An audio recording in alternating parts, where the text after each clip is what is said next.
বাংলাদেশ চীন থেকে তার জে-10 ফাইটার কিনবে, এই খবর যখনই এসছে তখনই কথা বলেছি। কিছুদিন আগে একটা নিউজ ছিল আমাদের সামনে, সেটা হচ্ছে বাংলাদেশ তখন বলা হয়েছিল 8টা বা 12টা জে-10 ফাইটার কেনার আগ্রহ প্রকাশ করেছে আমাদের প্রধান উপদেষ্টা চীনের প্রেসিডেন্টের কাছে। চীনের প্রেসিডেন্টও ইতিবাচক সাড়া দিয়েছেন, এরকম একটা খবর আমাদের সামনে এসেছিল। এটার আরো আপগ্রেডেড নিউজ, এবং এখন মোটামুটি বলা যায় যে বাংলাদেশ সিদ্ধান্ত নিয়েছে এবং চায়না এই ফাইটার বিক্রি করতে রাজি হয়েছে।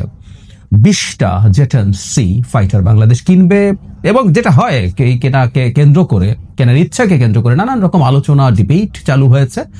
আমি এগুলোকে স্বাস্থ্যকর মনে করি। যেমন এই প্রশ্ন কেউ করছে না আমাদের ফাইটার কেনা আদৌ দরকার আছে কিনা। বহুদিন থেকে আমরা ছোটবেলা থেকে এই কথাটা শুনতাম, এবং অনেক ক্ষেত্রেই খুবই কনভিন্সডও ছিলাম যে আমাদের যদি ভারতের সাথেই প্রধান সংঘাতের বিষয় হয়, ভারতের সাথে আমরা আসলে খরচ করেও বা কি করবো, সেই জায়গায় আসবো। কিন্তু তার আগে বহু এই আলাপ করেছি যে বাংলাদেশের বিমান বাহিনীর অবস্থা সম্ভবত সবচাইতে খারাপ। এই যে কিছুদিন আগে যে F-7 ফাইটার ক্র্যাশ করলো, মানে MiG-29 এর একটা লাইসেন্সড আপগ্রেডেড ভার্সন, এটাই আমাদের মূল শক্তি ছিল। কিছু MiG-29 কেনা হয়েছিল, যেটার মধ্যে 4-5টা সম্ভবত অপারেশনাল আছে, এবং এই আলাপ আছে যে MiG-29 গুলো যখন বিক্রি করে রাশিয়া, তখন ভারতের চাপে ওখানে যে একটা ফাইটার কেনাই তো যথেষ্ট না, ওকে আপনি কি অস্ত্র দেবেন সেটার উপরে ডিপেন্ড করে। MiG-29 এর সাথে উপযোগী অস্ত্র বাংলাদেশকে ঠিকঠাক মতো দেওয়া হয় নাই। তো ওগুলো আসলে এক ধরনের শো পিস ছিল, এর বেশি কিছু না। এবং সেই MiG-29 কেনা বাবদ বেশ কিছু লোকজন আখের গুছিয়েছিল, সেই তথ্যও আমরা জানি। কিন্তু চায়নার ক্ষেত্রে এই ঘটনাটা ঘটবে না বলে আমরা আশা করতে পারি, কারণ ভারত আর চায়নাকে তো বলতে পারবে না যে তুমি জে-10 এর আর্মামেন্ট ঠিকঠাক মতো দিও না, ওকে এই সারফেস টু এয়ার বা এয়ার টু সারফেস বা এই স্মার্ট বমটা দিও না, বলা যাবে না। সো আমরা আশা করতে পারি আমরা পূর্ণ শক্তির একটা জে-10 সি পেতে যাচ্ছি। এখন জে-10 সি এটা আসলে চায়না যেটা ব্যবহার করে, এটা এক্সপোর্টের যে ভার্সনটা পাকিস্তান ব্যবহার করে, এবং মানে আমরা এই প্রচুর আলোচনা করেছি। জে-10 দিয়ে পাকিস্তান ধারণা করা হয় দুটোই একই জেনারেশনের ফাইটার, জে-10 সি বা সাথে ডেসোর রাফাল যেটা আছে ফ্রান্সের, ভারতের রাফালকে ডাউন করেছে। এটাও সত্য যে এই যে শুধুমাত্র একটা ফাইটার না, চায়নার আরো বিভিন্ন রকম ইনভলভমেন্ট ছিল, তার গোয়েন্দা তথ্য থেকে শুরু করে অনেক কিছু মিলিয়ে।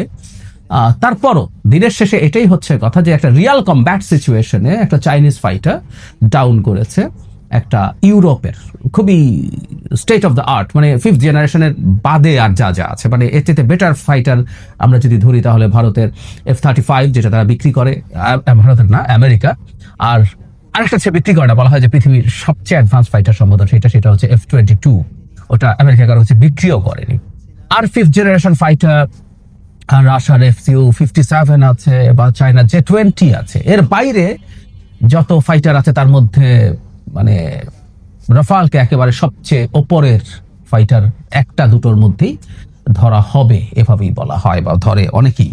সো সেই ফাইটারকে যখন ডাউন করছে, এটা একটা বিরাট ঘটনা। তার মানে আমরা এটা বলতে চাইছি চায়নার প্রযুক্তি একটা সময়, নিজস্ব প্রযুক্তি একটা সময় খুব বেশি প্রশংসিত ছিল না। চায়না মূলত লাইসেন্সড জিনিস বানাতো, এমনকি চায়না ফাইটার এখনো বানায়। ওই যে আমরা F-7 এর কথা বললাম, ওগুলো MiG-21 এর, বা এখনো তারা Su-30, Su-33 এগুলোর প্ল্যাটফর্মের উপরে বেস করে তাদের ফাইটার আছে। J-15, J-16 শুনতে মনে হয় যে এগুলো আরো পরের, এগুলো পরের হোক, কিন্তু ওগুলো কিন্তু রাশিয়ান প্রযুক্তি বা রাশিয়ান প্ল্যাটফর্মে তৈরি। জে-10 পুরোপুরি তার, J-20 পুরোপুরি তার, যেটা একটা 5th জেনারেশন স্টেলথ ফাইটার। তো এগুলো পুরোপুরি তার প্রযুক্তিতে। তো চাইনিজ প্রযুক্তিতে সম্পূর্ণভাবে তৈরি করা একটা ফাইটার ইউরোপের স্টেট অফ দ্য আর্ট ফাইটারকে ডাউন করেছে একটা কমব্যাটে। এটা একটা খুবই গুরুত্বপূর্ণ খবর। সুতরাং আমাদের এই ফাইটার কেনা সিদ্ধান্ত সঠিক আছে, এবং দাম অনেক কম তুলনামূলকভাবে।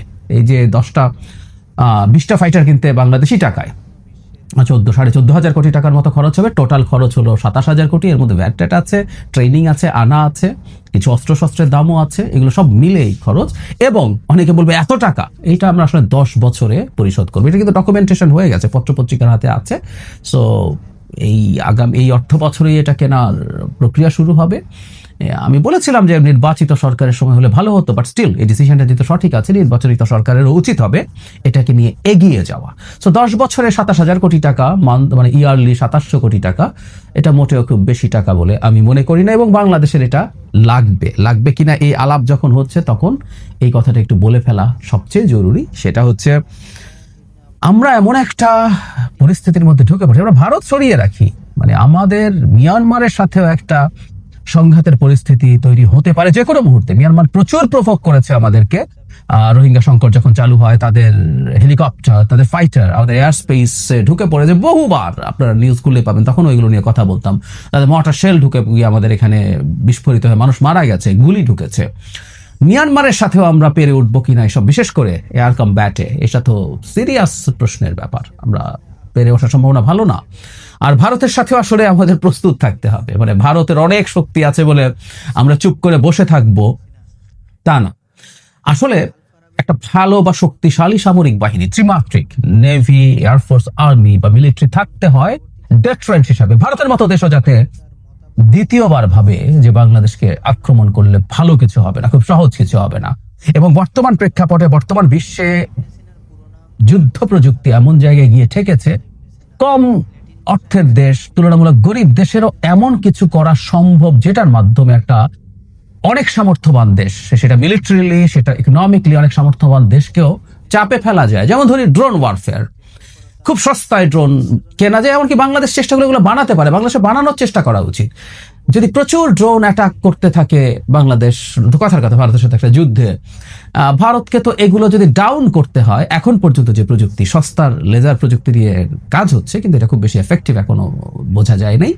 যদি তাকে অ্যান্টি এয়ারক্রাফট মিসাইল দিয়ে এগুলোকে ডাউন করতে হয়, মানে বহুগুণ এক্সপেন্সিভ, ফলে যেটা দেখা যায় পেরে ওঠে না, বিপদে পড়ে যায়। সুতরাং একটা দুর্বল দেশে অ্যাপারেন্টলি এখন এমন শক্তি সঞ্চয় করতে পারে চাইলে, সে অন্য একটা দেশকে, সাথে অনেক শক্তিশালী একটা দেশকে অনেক বিপদে ফেলতে পারে। মানে ইউজুয়াল ড্রোনস আছে, কমব্যাট ড্রোনস, ক্যামিকাজের ড্রোন আছে, যেগুলো নিজে গিয়ে বিস্ফোরিত হয়। তো যে কথাটা বলতে যাচ্ছিলাম, আমাদের এটা লাগবে। যেটা একটা মাল্টিরোল ফাইটার, মানে যেটা এখন মাল্টিরোল ফাইটারের যুগ। একটা সময় ফাইটারগুলো আলাদা আলাদা ক্যাটাগরিতে ভাগ করা থাকতো, কোনোটা এয়ার কমব্যাট করতো, আরেকটা ফাইটারের সাথে ফাইট করতো, কোনোটা গ্রাউন্ড অ্যাটাক করতো, কোনোটা বম্বিং করতো, কোনোটা রিকনেসেন্স করতো, সে গোয়েন্দা তথ্য নিয়ে আসতো আর কি। এখন একটা ফাইটারের মধ্যে এগুলো সব ইনকর্পোরেট করা হয়েছে। সো যেটা একটা খুবই চমৎকার ফোর্থ জেনারেশন বা একটু অ্যাডভান্সড একটা ফাইটার, কমব্যাট ক্যাপাবিলিটি আছে, সস্তা, প্রমাণিত হয়েছে তুলনামূলকভাবে অনেক সস্তা, এবং চাইনিজ প্রযুক্তিকে তাচ্ছিল্য করার দিন সম্ভবত শেষ হয়েছে। সবকিছু মিলিয়ে এটা একটা স্মার্ট ডিসিশন। এবং আবারও বলছি, যেহেতু চায়না থেকে আমরা কিনছি, ভারত রাশিয়া থেকে কিছু কিনতে গেলে বা অন্য কোনো দেশ থেকে কিছু কিনতে গেলে ভারত চাপ দেওয়ার প্রবণতা থাকতো যে ওকে তুমি ঠিক আছে এটা বেচলাই, সে প্রথম চেষ্টা করবে এটা না বিক্রি করো। বিক্রি করার পর সিদ্ধান্ত যদি হয়, ও সে চাপ দেবে যে তুমি ওকে এটা ওটা দিও না। আপনাদের একটু যদি যাদের আগ্রহ আছে তারা ঘেটে দেখবেন যে আসলে অনেক সময় অনেক দেশকে অনেক ফাইটার বিক্রি করে বা যে কোনো যুদ্ধ উপকরণ বিক্রি করে, কিন্তু তার সাথে যেটা সবচেয়ে জরুরি, তাকে কি ধরনের মিসাইল দেওয়া হচ্ছে, কি ধরনের বোমা দেওয়া হচ্ছে, যেটাকে আমাদের এয়ার টু এয়ার হাইয়েস্ট রেঞ্জের মিসাইলটা দেওয়া হবে কিনা সেটার আলাপ আছে, এয়ার টু সারফেস যে মিসাইল আছে সেটা দেওয়া হবে কিনা, গাইডেড বম দেওয়া হবে কিনা, না হলে তো বা গাইডেড বম দিলে যেটা সবচেয়ে প্রেসিশন অ্যাটাক করতে পারে সেটা দেওয়া হবে কিনা, অনেকগুলো ইফস অ্যান্ড পার্টস আছে। সো চায়না আশা করি ভারতের কোনো রকম কোনো চাপ সে স্বীকার করবে না, এবং আমাদেরকে সবচেয়ে কেপেবল যে অস্ত্রগুলো আছে, ফাইটার থাকলেই হবে না, অস্ত্র ইম্পর্টেন্ট, খুবই ইম্পর্টেন্ট, সেই অস্ত্রগুলো চায়না আমাদেরকে দেবে। এইরকম একটা আলাপ দরকার। এবং ভাল লাগে একটু, সেটা হচ্ছে ভারত যে ফাইটারের কাছে কিছুদিন আগে ধরা খেয়েছে, সেই ফাইটারই আমরা কিনছি। ভারতের ইগোতে খুব লাগার কথা, এবং ভারতের ইগোতে লাগাটা উই ডু এনজয়। এবং বাংলাদেশের এই সরকার এবং ভবিষ্যতের সব সরকার প্রায় বলছি, সামরিক বাহিনী বা সামরিক বাহিনীর আধুনিকায়নের জন্য আমাদের যে সার্বভৌমত্ব, একটা দেশের আসল সার্বভৌমত্ব, সেটা ভবিষ্যতের সরকারকে, এই সরকার তো বটেই, এই সার্বভৌমত্ব নিশ্চিত করতে হবে। আমরা আমাদের প্রয়োজনে যা ইচ্ছে তাই কিনবো। আমরা পুরনো 2টা সাবমেরিন কিনলেও ভারতের শোরগোল এবং হিস্টেরিয়া দেখে আমাদের মেজাজ খারাপ হয়েছিল। তখন ভারতকে এগুলো মেনে নিতে হবে। বাংলাদেশ প্রস্তুত থাকবে, বাংলাদেশ তোমাদের সাথে যুদ্ধ চায় না, বাংলাদেশ তোমাদের সাথে ভালো সম্পর্কই চায়, কাজের সম্পর্কই চায়। কিন্তু বাংলাদেশ প্রস্তুত থাকবে, তুমি যদি ইত্রামি করার চেষ্টা করো বাংলাদেশের সাথে, বাংলাদেশ সেটার জবাব দেবে। এটুকু বলে শেষ করি, তৃতীয় বিশ্বযুদ্ধ আসার খুবই সম্ভাবনা আছে। বা কেউ বলেন রাশিয়া ইউক্রেন যুদ্ধ বা এর আগে সিরিয়াতে যেটা হলো, ওখানে অনেকগুলো পরাশক্তি প্রক্সি ওয়ারে জড়িয়ে পড়েছিল। এগুলো আসলে তৃতীয় যে বিশ্বযুদ্ধের পার্ট। মানে বিশ্বযুদ্ধ হঠাৎ করে একটা বাঁশি বাজিয়ে স্টার্ট হয়ে যায় না, দ্বিতীয় বিশ্বযুদ্ধ অনেক আগে শুরু হয়েছে বলে বলা হয়, এবং এটাই আমি সঠিক বলে মনে করি। সো তৃতীয় বিশ্বযুদ্ধ হয়তো শুরুই হয়ে গেছে, আর যদি না হয়েও থাকে এটা শুরু হওয়ার সমূহ সম্ভাবনা আছে। সারা পৃথিবীতে যেভাবে রাইটিস্ট পপুলিজম বাড়ছে, যেভাবে ফ্যাসিজম বাড়ছে, দ্বিতীয় বিশ্বযুদ্ধের আগেকার পরিস্থিতি বিরাজ করছে। একটা বিশ্বযুদ্ধ ইজ ইম্পেন্ডিং, কারণ একটা ওয়ার্ল্ড অর্ডার পরিবর্তনের পরিস্থিতি হয়েছে। আমেরিকা লেড ওয়ার্ল্ড অর্ডারকে চায়না চ্যালেঞ্জ করছে, সেটা একটা বিশ্বযুদ্ধ এড়াতে পারবে বলে আমার অন্তত মনে হয় না। পারতেই পারে, কিন্তু আমার মনে হয় না সেটা পারা যাবে।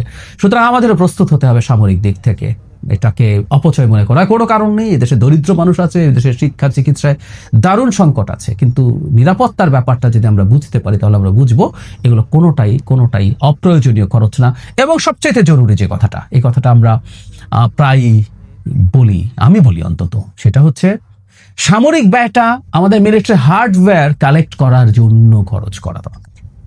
এটা এই কারণে খরচ করা দরকার না যে সামরিক বাহিনীর শান শওকত বৃদ্ধি, তাদের অতি ভালো থাকা, তাদের আবাসিক এলাকা, গলফ কোর্স ইত্যাদি ইত্যাদি, এইগুলো তাদের সুযোগ সুবিধা বৃদ্ধির জন্য না। আমি বিশ্বাস করি আমাদের সেনাবাহিনী, সামরিক বাহিনী এটুকু বুঝবেন, তারা একটা দরিদ্র দেশের সামরিক বাহিনী। তারা তাদের এই ব্যক্তিগত সুযোগ সুবিধার কাটছাট স্বীকার করবেন যদি তাদেরকে আমরা অত্যাধুনিক ইকুইপমেন্ট দেওয়ার চেষ্টা করি। এই ব্যাপারটা তাদের মেনে নিতে হবে। আমরা এই অ্যাপিলটা করি। আমি বিশ্বাস করি তারা এই মাটির সন্তান, তারা কোথাও থেকে এসে এই দেশের সামরিক বাহিনীতে যোগ দেননি, তারা এটা বুঝবেন, তারা এটা মেনে নেবেন।